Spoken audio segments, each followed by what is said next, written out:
بسم الله الرحمن الرحيم والعصر إن الإنسان لفي خسر إلا الذين آمنوا وعملوا الصالحات وتواصوا بالحق وتواصوا بالصبر.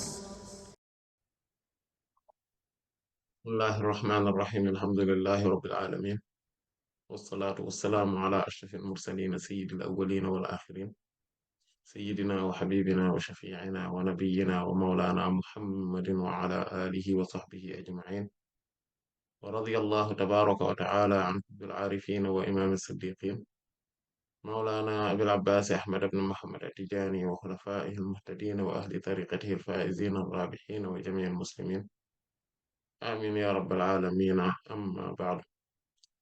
Après avoir formulé les louanges à Allah subhanahu wa ta'ala et adressé les prières et salutations sur le noble prophète Sayyidina Muhammad sallallahu alayhi wa alihi wa sallam, Inch'Allah ta'ala, aujourd'hui on va continuer à parler donc de cette sourate qui est la pression, Al-Asr.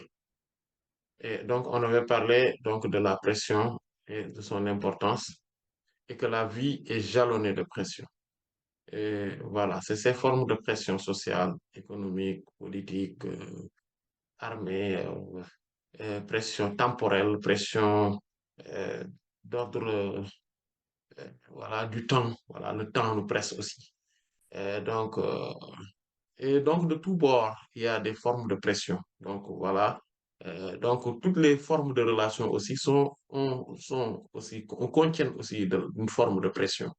Et donc, cependant, celui qui cède à ces pressions-là, n'importe quelle pression dont il cède va être dans la perte, dans la perdition. C'est pour ça qu'Allah, donc certes, l'être humain est donc dans la perdition. Parce que l'être humain, de manière générale, n'est pas quelqu'un qui facilement va rester sans, euh, sans céder aux pressions. Voilà. L'être humain, c'est quelqu'un qui cède très facilement aux pressions, à la pression. Donc, de tous bords. Et donc, à partir de ce moment-là, il va suivre son nafs, c'est-à-dire que son ego. Et surtout, à un moment donné, il y aura aussi la guerre des égos. Donc, chacun va faire valoir son ego. Et que le fait de faire valoir son ego fera qu'on ne va pas être dans la bonté. Et Allah subhanahu wa ta'ala donc nous dit que ceux qui sont indemnes de cette pression, ou en tout cas ceux qui en sortent indemnes, et ceux qui seront donc dans la bonté et dans euh, le suivi donc du Coran et de la Sunna du prophète sallallahu alayhi wa sallam, ce sont ceux qui vont être exemptés ou en tout cas indemnes donc de cette perdition. Mais sinon, en général, les êtres humains, dans leur totalité, sont dans la perdition. Et il y a une seule pression donc il faudrait accepter, c'est celle qui vient d'Allah subhanahu wa ta'ala. Donc, et cette pression-là, quand quelqu'un est dans cette pression-là, c'est-à-dire que cette forme de pression, donc c'est Al-Asr, hein, voilà, qui vient d'Allah subhanahu wa ta'ala, donc il l'accepte, Allah subhanahu wa ta'ala va lui, et donc va lui donner donc cette forme de restriction, taqyid. Donc il va être restreint. Il va être contraint et restreint dans l'obéissance, dans la bonté, dans la rectitude, dans la droiture. Il va être contraint, d'accord, et dans la législation, mais de la manière la plus absolue possible. Voilà. Et quelqu'un qui est dans cette forme de pression, il n'y a que cette personne-là qui va en sortir maintenant libre de toute forme d'autre pression et qui va accéder à Allah subhanahu wa ta'ala de manière absolue et qui sera dans l'absoluité. Et quelqu'un qui arrive dans cette absoluité-là, c'est quelqu'un qui n'est contraint de quoi que ce soit, qui n'est restreint de quoi que ce soit, qui ne possède quoi que ce soit et que quoi que ce soit ne le possède à part Allah subhanahu wa ta'ala. Et donc, c'est cette personne-là qui est libre de tout. Les gens sont toujours dans la pression, dans l'angoisse, dans l'anxiété, dans la peur, dans la tristesse, dans voilà, des sentiments, mais lui, il n'est il est zen tout le temps, rien ne le bouscule. Quoi? Parce qu'il ne reçoit aucune pression, à part de la pression salutaire, c'est celle d'Allah subhanahu wa ta'ala. C'est celle d'Allah subhanahu wa ta'ala. Et donc, on avait vu que on avait parlé donc de la foi, donc c'est cette pression-là, comment il faut l'incarner, il faudrait être dans la foi. Donc c'est pour ça qu'il dit, il le dina amanu. Donc il faudrait, sauf donc à part ceux qui sont donc véritablement croyants et qui se rassurent d'Allah subhanahu wa ta'ala. Et wa amilu salihat et qui donc sont dans des bonnes œuvres en permanence. Donc dans les bonnes œuvres qui sont là et avec euh, leur globalité et leur détail, donc et avec leur généralité et leurs exceptions. Watawasaw bil haqq, et donc, il avait dit, ils se conseillent mutuellement la vérité, le vrai, et ça aussi, on l'avait développé lors des séances précédentes. Et on avait vu que Watawasaw bil sabr aussi, ils se conseillent mutuellement, donc la sobriété, le fait d'être sobre, donc cette sobriété qui englobe donc, comme on avait dit, la patience, l'endurance, la persistance, la persévérance, la constance, la consistance, la longanimité, et la préservation aussi. Et donc le fait d'être droit, voilà, le fait d'être résistant et d'être résilient, voilà. Donc c'est cela que nous procure cette forme, ce sabre, donc cette sobriété. Voilà. Allah subhanahu wa ta'ala, donc dans ce signe coranique, nous dit, donc on a développé donc ce signe coranique-là, donc ce sabre, lors des séances précédentes. Et aujourd'hui, Inch'Allah ta'ala, on va s'appesantir sur un aspect très important. On avait dit que le sabre, donc cette sobriété-là, donc consiste à, à accepter, à l'acceptation donc de la réalité des choses et des faits, à le concevoir provenant d'Allah subhanahu wa ta'ala, mais aussi à s'en plaindre si cela n'est pas, si cela est dur, c'est-à-dire à s'en plaindre à Allah et à Allah seulement, subhanahu wa ta'ala. Sinon, si on le dit à quelqu'un d'autre, ce n'est pas par souci de plainte, mais c'est par souci de vérité, c'est par souci de chercher donc des solutions. Mais quand on est dans la plainte, il faudrait se plaindre à Allah subhanahu wa ta'ala seulement. Et la quête de la solution des problèmes et des soucis fait partie donc des actes d'adoration d'Allah subhanahu wa ta'ala. C'est pour cela qu'Allah subhanahu wa ta'ala nous demande toujours de chercher les causes donc d'acquisition de quoi que ce soit. Voilà. Si on veut aller au paradis, il faut chercher les causes. Si on veut avoir une vie paisible, il faudrait chercher les causes. Si on veut aller, voilà, si on veut voyager, il faudrait chercher les moyens, les causes. Si on veut vivre euh, euh, dans la tranquillité et aussi dans la richesse, pour ne pas dire l'opulence, donc il faudrait aussi chercher les causes. En fait, la quête des causes fait partie des adorations d'Allah subhanahu wa ta'ala. C'est pour cela qu'Allah subhanahu wa ta'ala nous attribue nos actes, nos actions, même si c'est lui euh, le véritable acteur, même si c'est lui le créateur de ces actes. Mais il nous l'attribue et il nous demande de s'en acquérir. Voilà. Donc, de chercher des problèmes, des solutions aux problèmes ne signifie pas qu'on n'est pas patient, ne signifie pas qu'on n'est pas endurant, mais cela signifie qu'on est là en train de chercher une alternative, donc meilleure à la créa, au destin d'Allah subhanahu wa ta'ala. C'est-à-dire, on quitte un destin pour aller vers un autre destin qui est meilleur. C'est ça que cela veut dire. C'est qu'Allah subhanahu wa ta'ala qui a décrété qu'on soit dans cette situation-là et qu'on va chercher à acquérir une autre situation donc qui est meilleur qu'Allah subhanahu wa ta'ala aurait décrété également pour nous. Donc c'est cela. Et on renvoie tout à Allah, mais on tient bon par rapport aux causes, par rapport donc aux moyens. Et il faudrait s'acquérir de ces moyens-là et en faire un usage à bon escient. Et c'est ça exactement, et c'est cela dont il s'agit. Quand on parle de sabre, cette sobriété-là, c'est s'en remettre exclusivement à Allah subhanahu wa ta'ala, mais tout en étant visiblement dans le moyen, et dans la quête des causes pour être dans une situation meilleure. Et, euh, et donc, à sabre, il y a plusieurs formes de sabre, c'est-à-dire cette sobriété, cette patience, endurance, etc., constance, consistance, persévérance, résistance, résilience, etc. Donc, et longanimité, etc. Donc, tout ça, il y a plusieurs formes. Donc, qui est englobé dans le mot sobre, sobre. En fait, pourquoi? Parce que, en fait, il y a plusieurs types. Il y a d'abord sabr alal fitan ou alal bala. C'est cette forme de sobriété qu'on incarne lors donc des situations difficiles, lors des complications, lors des épreuves. Donc, une épreuve peut être une épreuve compliquée, mais qui pourrait être aussi une épreuve facile, facilitée. C'est pour cela qu'Allah subhanahu wa ta'ala il dit وَنَبْلُوكُمْ بِالْخَيْرِ وَالشَّرِّ فِتْنَةً. Et nous allons vous éprouver bil khayr, de la bonté.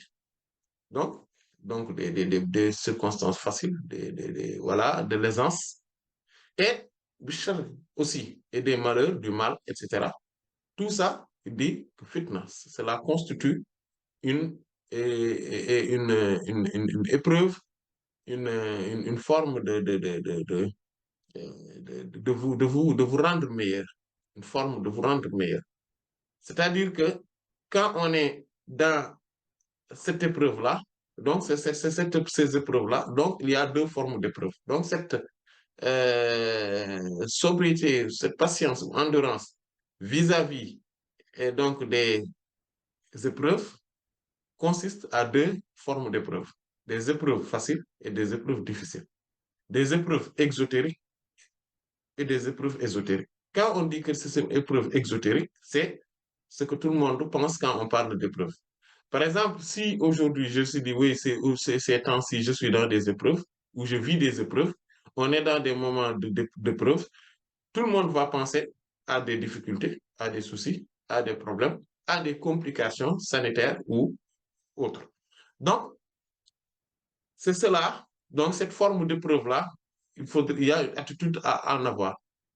Enfin, et cette attitude-là, c'est la même attitude qu'il faudrait avoir quand on est dans l'autre épreuve. C'est-à-dire que quand on est dans donc l'épreuve de facilité, d'aisance, là où Allah subhanahu wa ta'ala a ouvert les portes, nous a donné des facilités, nous a procuré de la bonne santé, etc. Voilà, on ne manque pas de vivre, on ne manque pas aussi, on n'est pas dans une complication sociale, etc. On n'est pas dans une insécurité également. Donc, quand on est dans ce moment-là, il faudrait qu'on se rende compte qu'on est dans une épreuve, mais ésotérique, c'est-à-dire batinique, on parle de batin, et voilà, batinique. Et donc, qui est batinique, mais aussi qui est ésotérique, donc qui signifie ésotérique, donc qui est caché. Voilà, c'est une épreuve, mais cachée. Parce que et cette épreuve-là, le fait d'avoir le comportement qu'il faut est plus difficile, c'est-à-dire que le sabre, dans cette condition-là, est plus difficile que l'autre sabre. Parce que l'autre, quand c'est une épreuve de complication et de difficulté, tout le monde sait, tout le monde peut avoir la conscience de détecter cette forme d'épreuve. Mais c'est l'aisance, la facilité, l'opulence, la richesse, la bonne santé, la jeunesse, les compétences, la puissance, etc. Ça, c'est difficile pour certains ou pour la plupart des gens de les détecter comme étant une épreuve. Et que l'épreuve consiste au fait qu'Allah subhanahu wa ta'ala nous demande de bien le gérer, de bien se comporter vis-à-vis de ces bienfaits, de ces munificences, de cette forme de jouissance de la part d'Allah subhanahu wa ta'ala. Or, que les autres épreuves, c'est quoi? On se dit qu'Allah subhanahu wa ta'ala nous demande juste une chose.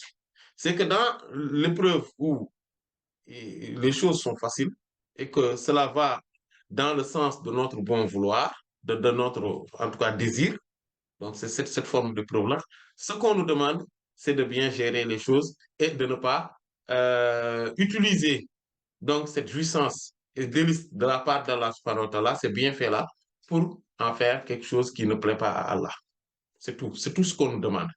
Et aussi d'être reconnaissant devant cette épreuve-là, de dire Alhamdulillah, Allah subhanahu wa ta'ala, je vois voilà, que tu m'as donné ceci et cela, tu as fait ceci et cela, tu m'as mis dans telle ou telle condition, tu as fait que je suis différent de telle qui sont dans d'autres conditions, etc. Alhamdulillah, Allah subhanahu wa ta'ala, je te remercie. Je te dis merci. Et ce que tu as fait pour moi là, je vais l'utiliser pour faire du bien. C'est ce qu'il faut comprendre. Et le faire. Et le faire. Voilà. Comme nous les Wolofs on dit, Kula Albert, dans les Voilà. Nous, voilà, on a cet adage-là en Wolof que si Allah subhanahu wa ta'ala te donne donc des moyens, donc par exemple des yeux, il faudrait regarder. C'est-à-dire quelqu'un qui te donne des yeux, il faudrait regarder donc dans la direction qui lui plaît. C'est ça. C'est-à-dire que Allah subhanahu wa ta'ala nous a donné des yeux, il faudrait qu'on regarde dans la direction qui lui plaît. Il faudrait qu'on les utilise pour regarder, pour voir ce qui lui plaît à lui, pas ce qui nous plaît à nous. C'est très important. Mais, malgré cela, certains l'utilisent pour faire ce qui ne plaît pas à Allah subhanahu wa ta'ala. C'est pas, et Allah les a permis, les a donné le choix dans ces moments-là de faire ce qu'eux, ils désirent. Mais il y a des circonstances dans lesquelles, donc c'est l'autre forme d'épreuve qui est exotérique, donc qui est zahirique, c'est-à-dire, voilà, qui est donc externe et qui n'est pas caché, donc qui est apparent, qui est flagrant. Donc cette forme d'épreuve flagrante, évidente, manifeste, donc cette forme d'épreuve-là, il y a un comportement qu'Allah subhanahu wa ta'ala également nous demande. C'est quoi? C'est de se dire que oui, Allah, je sais, autrefois, tu m'as mis dans une situation où mon désir était conforme à ton désir. Donc, ce que tu as décrété était conforme à mon désir, à ma volonté, à mon vouloir. Je m'y plaisais et j'étais dans cette forme de jouissance et de délice. Aujourd'hui, tu m'as mis dans une condition qui est contraire à mon désir. Autrefois, tu avais inhibé, en fait, ou bien tu avais caché ton désir dans mon désir. C'est-à-dire, Allah, dans des moments de jouissance, de délice, de bienfait, etc., en tout cas extérieur, externe, Allah subhanahu wa ta'ala a caché son désir à lui dans notre propre désir. C'est comme si que nous, c'est nous qui sommes les maîtres du jeu. Alors que c'est Allah qui a été et qui restera toujours le maître des jeux, des choses. Mais nous, on s'est toujours comporté dans ces circonstances comme si qu'Allah subhanahu wa ta'ala, comme si que c'était nous qui décidions. C'était notre désir qui était mis en application. Parce que c'est ainsi qu'Allah subhanahu wa ta'ala a fait les choses. Cependant, dans l'épreuve externe, donc apparent manifeste, donc où nous on est dans la contrainte et dans la domination, on est dans des complications, qu'est-ce qu'on se dit? On va se dire Allah, subhanahu wa ta'ala, autrefois, ton désir était intériorisé dans mon désir, confiné, dissimulé. Cette fois-ci, tu as extériorisé ton désir, qui donc est manifeste et dominant, et que tu as inhibé le mien. Tu l'as rendu nul ou presque. C'est ton désir seulement qui est manifeste. Parce que là, ce que tu as décidé, tu as décrété, et dans les conditions dans lesquelles je suis, je ne maîtrise rien. Il n'y a que toi qui maîtrises tout. Fois, tu maîtrisais tout, mais tu avais manifesté ma maîtrise et tu as caché ta maîtrise dans ma maîtrise. Ici, c'est ta maîtrise qui est apparente et ma maîtrise est inhibée, voire même annulée. Donc, Allah, cette fois-ci, j'accepte. Et je te remercie également pour l'autre condition, pour l'autre. Mais aussi, je te montre que là, j'accepte ta décision.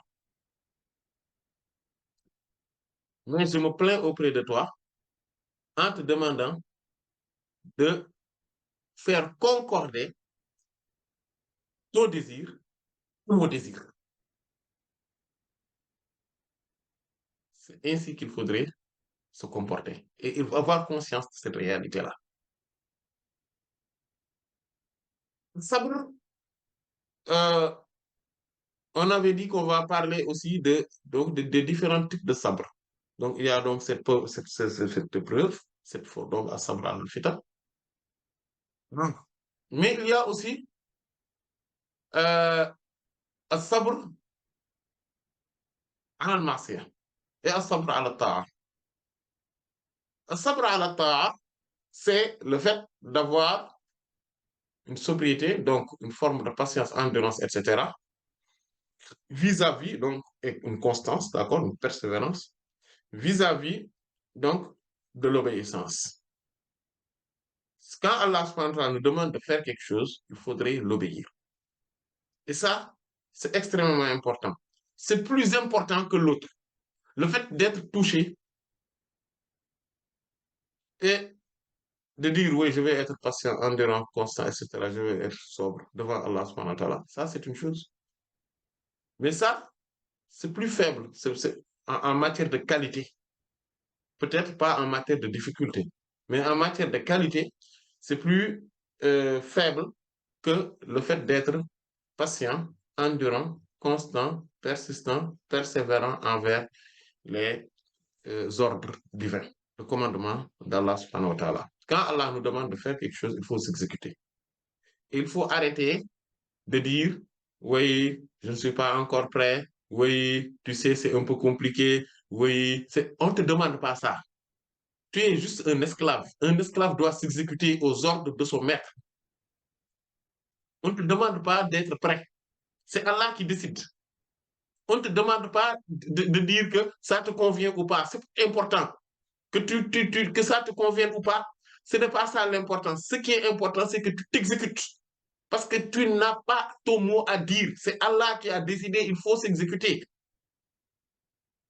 Tu n'as pas le choix. Il faut arrêter ça. Oui, tu sais, je ne suis pas encore prête, je ne suis pas encore prêt, je n'ai pas encore envie. On ne te demande pas ça. Si c'était ça, comment tu pourrais te considérer comme étant esclave d'Allah? Un esclave s'exécute et ne demande pas. Et puis, il faut arrêter de donner des raisons. Et ça, c'est ça, cette patience-là. C'est pour cela que la patience est l'ultime étape, comme on avait dit l'autre jour, donc, où il y a les récompenses. C'est pour ça qu'Allah, quand il récompense le patient, l'endurant, donc celui-là, Allah, il dit, sans, sans calcul. Il n'y a pas une forme d'audit. Il lui donne sans limite, de manière absolue, exclusive, de manière illimitée et infinie.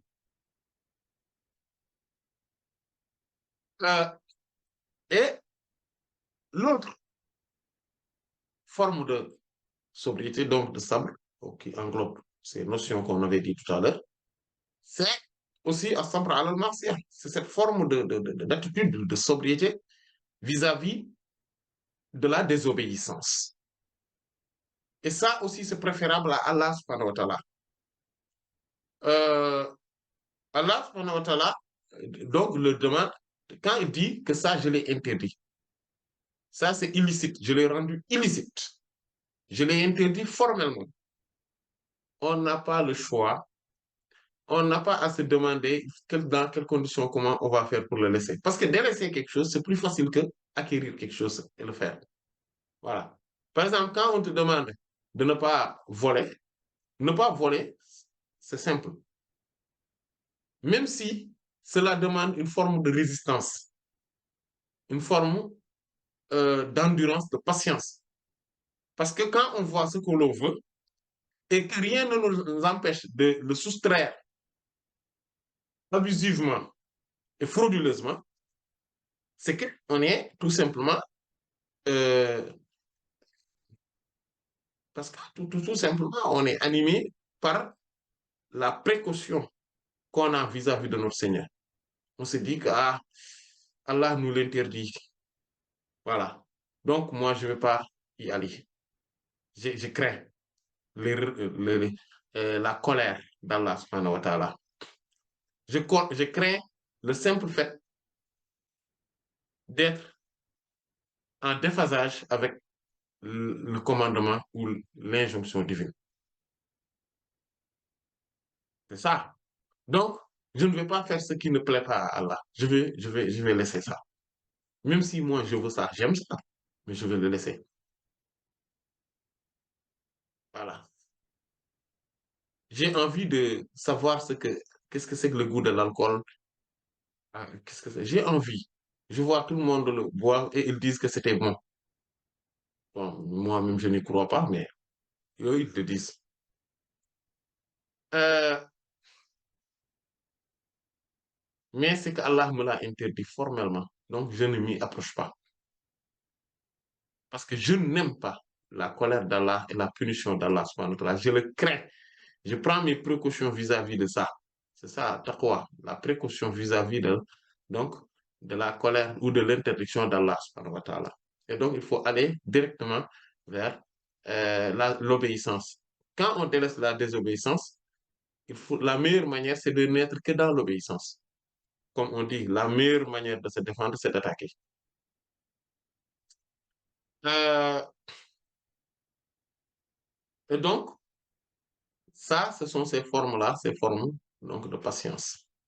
Donc, de sobriété, de patience, d'endurance. Qu'Allah nous préserve.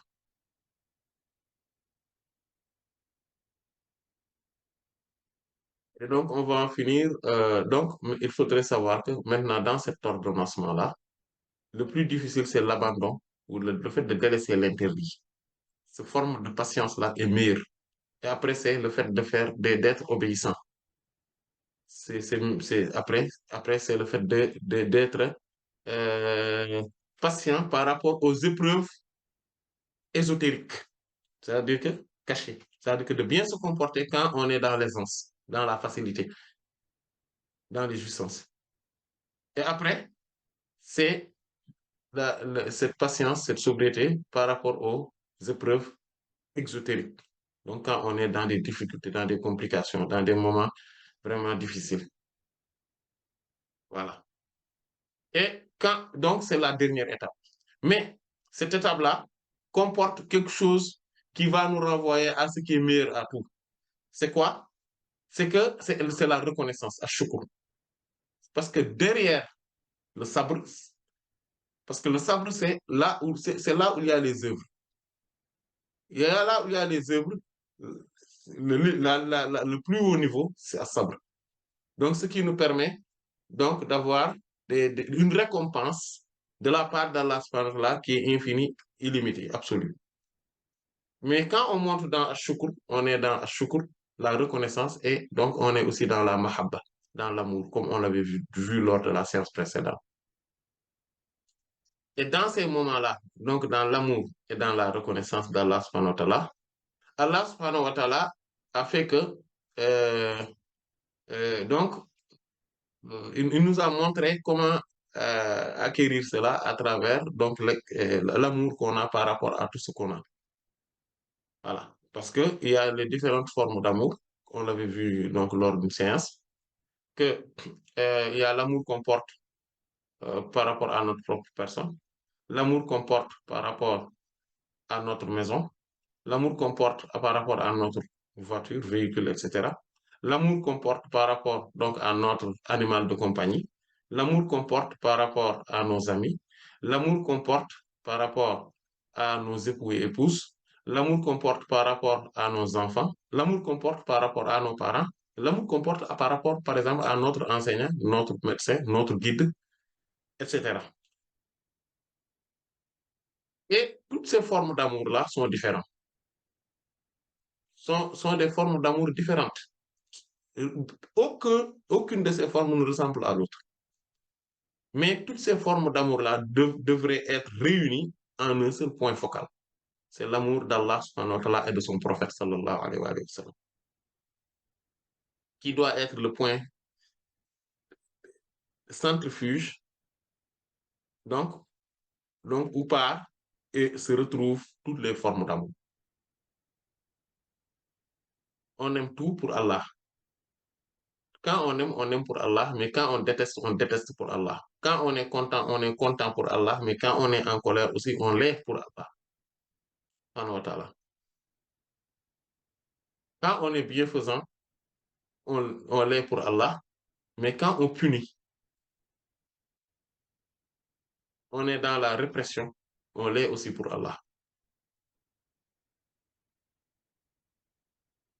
Et quand on est animé de cette forme d'amour, on est dans la reconnaissance. C'est-à-dire que quand on est dans les difficultés, on dit qu'Allah, on te reconnaît. Je suis reconnaissant et je suis même limite content de de ce que tu as fait pour moi. Pourquoi? Parce que tu m'as habitué aux bonnes finalités. Tu m'as habitué aux bonnes finalités. Et donc, peut-être que j'ignore la sagesse qui est derrière le fait que je suis dans ces difficultés-là, mais la fin sera toujours bonne. Et ça, c'est la bonne opinion que j'ai de toi, Allah subhanahu wa ta'ala. Toi, mon Seigneur, bienfaisant. Donc, je suis content pour ce que tu as fait pour moi. Parce que je n'étais pas capable, je ne serai jamais capable de choisir cette situation-là pour moi. Et pourtant, c'est la meilleure situation dans l'avenir pour moi. Et quand quelqu'un a cette forme de compréhension et d'attitude, d'acceptation, et il est content envers Allah subhanahu wa ta'ala, on est qu'il est dans la reconnaissance à shukr. Et quand quelqu'un est dans cette forme de reconnaissance-là, Allah subhanahu wa ta'ala ne lui donnera plus, c'est-à-dire qu'il n'aura pas pour récompense le paradis, tout ça, non. Sa récompense sera la satisfaction d'Allah subhanahu wa ta'ala, l'agrément d'Allah, ridwanullah. Et que sa récompense, c'est Allah lui-même. Allah va lui récompenser de lui-même. Quand cette personne-là rentre au paradis, il ne rentre pas au paradis parce que Allah subhanahu wa ta'ala lui donne pour récompense ce paradis et ses délices, non. C'est le paradis qui sera récompensé par le fait que cette personne est dedans. Et lui, sa récompense, c'est Allah subhanahu wa ta'ala. Et donc, l'autre niveau, c'est l'acceptation totale. Et là, on a comme on avait dit tout à l'heure, une récompense infinie, absolue. Et en dessous de ce niveau-là, il y a le fait que quelqu'un est reconnaissant envers, ou plutôt, donc quelqu'un est dans la difficulté, il se plaint, il est là, mais euh, il ne se plaint pas à Allah, il ne l'accepte pas non plus, mais il ne s'attaque pas à Allah. Il est là, c'est difficile, c'est compliqué. Et quand cette personne est là, et dans cette situation-là, lui, il aura aussi de la récompense. Elle aura aussi de la récompense. Enfin, ce n'est pas parce qu'on n'a pas été patient, endurant, etc., quand on est dans une épreuve, qu'on ne va pas nous donner une récompense. Ce n'est pas ça la réalité. On va nous donner de la récompense. Mais ce sera quoi cette récompense? Cette récompense-là sera le fait de se voir nos péchés absolus, absolus, effacés. Donc, chaque épreuve, même si, comme le prophète a dit, pour le croyant, même une épine qui lui touche est source d'effacement de péché. Voilà. Il n'aura pas de récompense, certes, mais il aura ses péchés effacés à cause de ses difficultés, de ses contraintes, à cause de ses épreuves. Et cependant, il y a une autre étape par contre qui est en deçà de tout ça, c'est le fait d'être dans ces épreuves et de se plaindre non seulement devant les gens, mais aussi être dans la critique d'Allah. C'est-à-dire qu'on est dans le sentiment que Allah n'est pas juste et que ce qu'il a fait là, c'est pas bien, etc. etc. Voilà, en train de dire des mots indécents vis-à-vis d'Allah subhanahu wa ta'ala, ou avoir ce sentiment-là de répulsion et de, voilà, en train de dire que oui, c'est pas bien, voilà, même si Allah, certains, oui, moi, je ne crois plus qu'il existe parce que quand même, ces complications dans lesquelles il m'a mis, oui, parce que moi, là, vraiment, Allah, on dit qu'il est gentil, il est bon, moi, je n'y crois plus, etc., tout ça. En fait, avoir cette forme de comportement-là va faire quoi? Va faire qu'on est dans la colère d'Allah. On va être puni à cause de ce comportement.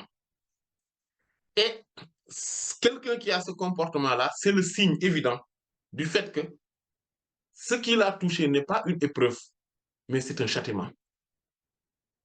Ce comportement-là montre que, et c'est comme ça qu'on distingue si on est, Allah subhanahu wa ta'ala nous a mis cette épreuve-là pour nous montrer qu'on est, c'est cette épreuve-là qui consiste à un châtiment, ou bien que c'est juste une épreuve pour nous effacer des péchés, ou bien c'est juste une épreuve pour nous donner une récompense infinie, ou bien c'est une épreuve pour nous permettre d'accéder à sa satisfaction, à son agrément, qui est même plus grand que le fait d'être au paradis. En fait, c'est le comportement qu'on a qui va le déterminer, qui nous montre que ah, ça, c'est pas une épreuve.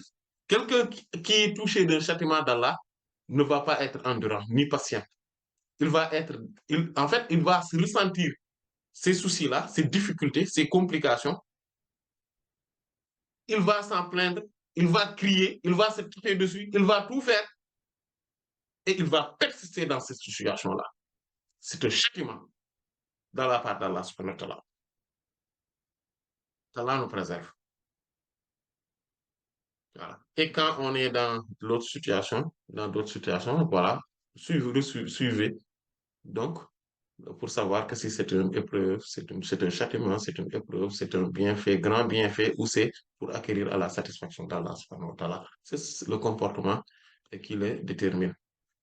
Ceci étant, nous aurions vu à travers tout ce qui a été vu jusqu'ici dans ces séances, l'importance de la parole de l'imam al-Shafi'i radiallahu anhu, qui disait que si Allah subhanahu wa ta'ala n'aurait fait descendre, n'aurait révélé que cette sourate-là, ça aurait suffi pour que les gens puissent se mettre dans la droiture, dans la rectitude et avoir le bonheur d'ici-bas et dans l'au-delà. Qu'Allah subhanahu wa ta'ala nous donne ce bonheur d'ici-bas et dans l'au-delà. Qu'Allah subhanahu wa ta'ala nous fasse bénéficier de sa miséricorde, de son pardon, mais aussi de sa satisfaction ultime, de son amour suprême. Et qu'Allah subhanahu wa ta'ala ne nous éprouve pas d'être dans la perdition, dans l'égarement. Qu'Allah subhanahu wa ta'ala nous permette d'être dans le suivi strict et inconditionnel, avec un amour indéfectible et infaillible envers son envoyé, sallallahu alayhi wa sallam, et envers lui-même, subhanahu wa ta'ala. Qu'Allah, subhanahu wa ta'ala, ne nous mette aucune pression ou ne nous fasse subir plutôt aucune pression de la part de qui que ce soit à part de lui-même. Et que toutes ces pressions qui existent dans ce monde ici-bas, toutes ces formes d'épreuves exotériques ou ésotériques, qu'Allah subhanahu wa ta'ala nous inspire, nous guide, nous téléguide dans le meilleur des comportements possibles, le meilleur des attitudes possibles, par la haute considération de son envoyé, de son bien-aimé, du Seigneur ou du prince de l'existence, Sayyiduna Muhammad sallallahu alayhi wa sallam. Allahu ta'ala alam. Wa sallallahu ala Sayyidina Muhammadin wa ala alihi wa sahbihi wa sallam taslima. Subhana rabbika rabbil izzati amma yasifun. Wa salamun ala al-mursalin. Alhamdulillah rabbil alamin. Bismillah. Euh, ouais. En fait, ma question, ce serait comment en fait travailler sur nous-mêmes pour qu'en fait les éléments, les événements extérieurs n'atteignent pas notre cœur en fait. Enfin, quels sont les outils qu'on peut utiliser? Oui, en fait, il faudrait savoir le mécanisme d'abord. Comment les choses nous submergent et ont des effets sur nous-mêmes. Ah, il faudrait savoir que cela se réalise que dans le cœur. Toutes ces formes d'angoisse, d'anxiété, de peur, d'inquiétude, de tristesse, de peine, tout ça, ce sont des choses qui se réalisent dans le cœur. C'est là où cela se réalise. Et c'est là où on est submergé. Et à partir de là, cela déborde dans notre tête, dans notre cerveau. Cela contrôle donc ce mécanisme qui est dans notre cerveau. Et on n'a que la tête dans ça, à ça. Et que cela, donc, ces sentiments-là vont submerger notre comportement tout simplement et notre corps. Voilà. Mais donc, si on connaît que c'est ça le mécanisme, donc pour régler le problème, il faut s'attaquer à la racine. C'est quoi? C'est le cœur. C'est faire de telle sorte que le cœur se soit apaisé et le cœur soit tranquillisé et acquérir cette forme de sérénité. Et donc, comment travailler sur ça? C'est deux choses. La première chose, c'est al-ilm, c'est la science. La deuxième chose, c'est al-zikr, c'est le zikr, le fait de d'être dans la rémémoration d'Allah subhanahu wa ta'ala.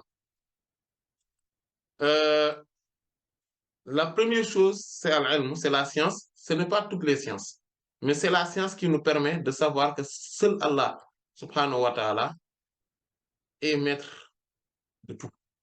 Il est le contrôle, il contrôle toutes les situations. C'est cette science-là donc, qui nous permet d'être dans la certitude du décret d'Allah subhanahu wa ta'ala.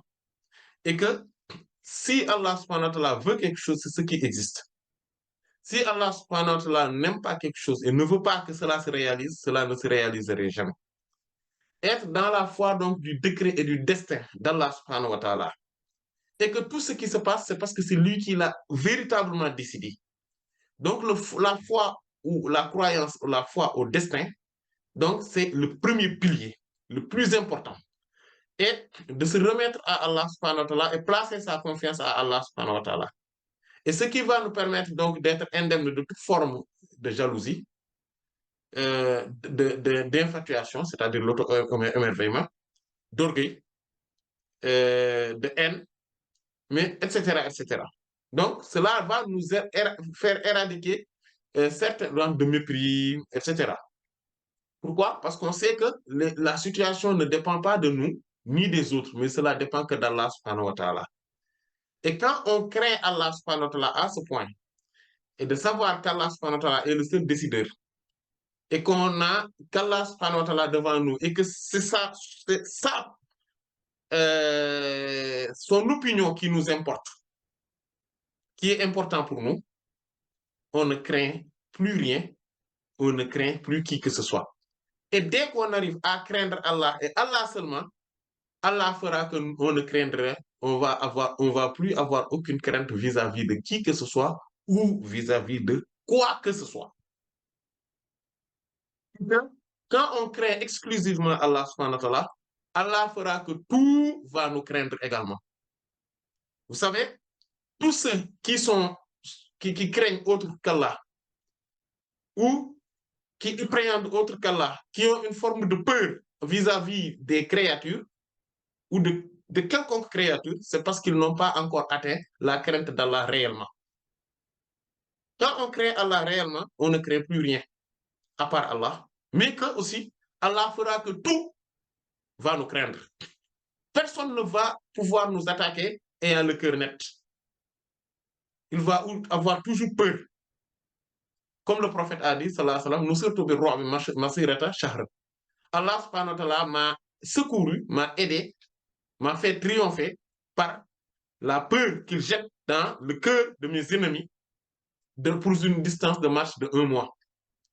Al-Hafiz ibn Hajar rahimahullah dit que le prophète sallallahu alayhi wa sallam a dit cela parce qu'en réalité, à son époque, tous ses ennemis étaient à une distance maximum de 1 mois. C'est pour ça que le prophète l'a dit comme ça.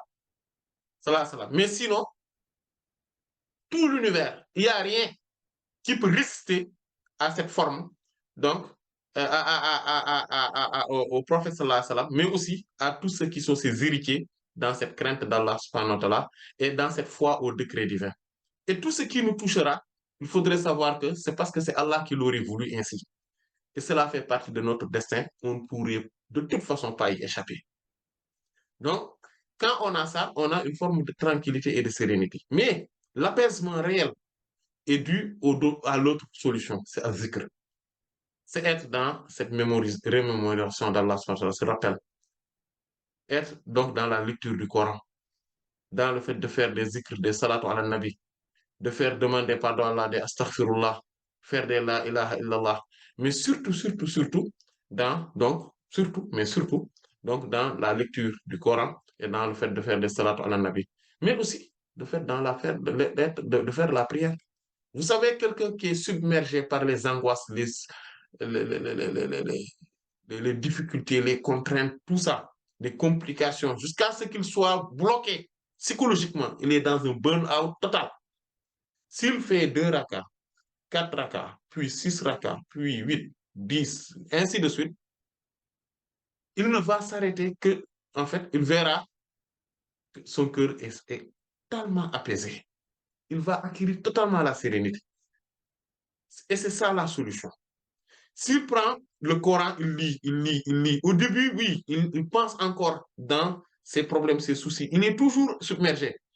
Mais au fur et à mesure qu'il est en train de lire, il est ici, il est dans un lieu, il lit, où il fait des salat ala nabi, faire les prières sur le prophète sallallahu alayhi wa sallam, d'ailleurs n'importe quel zikr, au fur et à mesure du temps, et la lumière de cette lecture du Coran, de ces prières, de ces salat ala nabi ou de n'importe quel autre zikr, va submerger son cœur et va éradiquer l'obscurité des stress, de la peur, de l'angoisse, etc. Toutes ces formes d'obscurité-là vont être éradiquées par l'ampleur de la lumière, donc du Saint-Coran, de la prière du professeur, du fait aussi d'être dans la prière, donc des surérogatoires, etc. Et ça va éradiquer tout ça. Il va devenir paisible. Le problème est toujours là, mais il va maintenant être conscient du fait qu'en réalité, ce qui est un problème, ce qu'il voyait comme étant un souci, en réalité ne l'est plus, ne l'est pas, parce qu'il est dans l'habitude, il est dans l'acceptation. Il est il est paisible lui-même. Donc, ce n'est plus un véritable problème, même si le problème reste extérieurement, mais ce qui est important, c'est l'intérieur. Comment il le ressent, lui, le ressenti. Et il ne ressentira plus ce problème-là. Peut-être que les autres, eux-mêmes, lui disent, mais comment il peut vivre avec ça? Mais lui-même, il ne ressent plus ce problème. Il est tranquille. Parce qu'il a le cœur paisible, il a le cœur submergé par les lumières d'Allah subhanahu wa ta'ala et l'amour d'Allah et de son prophète sallallahu alayhi wa sallam. Wallahu ta'ala. صلى الله على سيدنا محمد وعلى اله وصحبه اجمعين سبحان ربك رب العزه عما يصفون وسلام بسم على المرسلين الله والحمد لله رب العالمين الرحمن الرحيم والعصر إن الإنسان لفي خسر إلا الذين آمنوا وعملوا الصالحات وتواصوا بالحق وتواصوا بالصبر